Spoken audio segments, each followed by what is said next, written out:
Okay, so today you are going to assign your students an account. Just go to edmodo.com and you can go to the Teacher, Students, Parents tab. You want to hit Students. The students, if you feel, are age appropriate and can do this on their own, you can go ahead and allot time for the students to do it in class while you're assisting.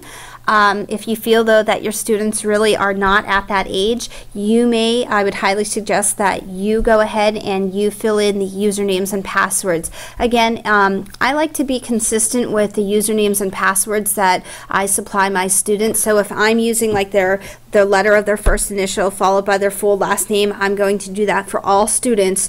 And then if I'm going to give a password, their password might be their 6-digit lunch pin. I'm going to use their 6-digit lunch pin for all of my students. So I'm going to go ahead and create a student here, and when you established your groups, you were given a group code for your certain groups that you created. So I had created a reading and a math group. I'm just going to go ahead and put in my group code for math, and exactly how Edmodo gave it to me, that's how I want to type it in. So if it's all lowercase letters, supply me with all lowercase letters. If it's, you know, a mixture of upper and lowercase, then I need to do exactly, again, how Edmodo gave it to me. So for math, I had 5, and then I had SY, and all of my letters were actually lowercase, so I need to make sure that I'm doing lowercase letters.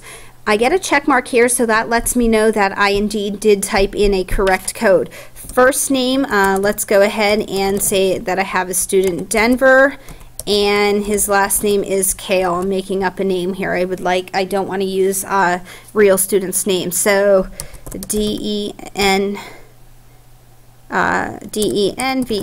Kale, 2014, or I'm just going to put 14 for the year, and then his password is going to be his lunch pin or whatever I think would be acceptable for all my students. Now, as you can see here for Denver Kale 14, I am getting a green check mark. Sometimes you may put in a student name and it might say that the username is already taken, so just be very mindful of that.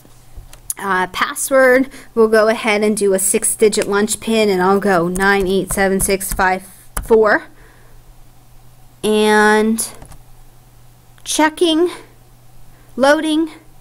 We're in. So now you can see that, hi Denver K, he's a student, and again there he is listed in my math group. So it just kind of lets him know, welcome to Edmodo. Now you can connect to your classes all in one place. And he actually, when he logs in here, he can see that he has a snapshot due. So he would want to make sure that he takes that snap code, or that snapshot, I'm sorry. And then all the way down here at the bottom, if Denver's parents were interested in what he was doing in Edmodo, he would need to give this code to his parents. Now, whether he would actually give it, or again, the teacher may have to type up a letter and insert that code. That parent code is going to be consistent for math for all of the kids in that math group. So again, exactly how it appears, that's how the parents would have to type it into the code box as well. So that's just a little bit of how to get students started with usernames and passwords.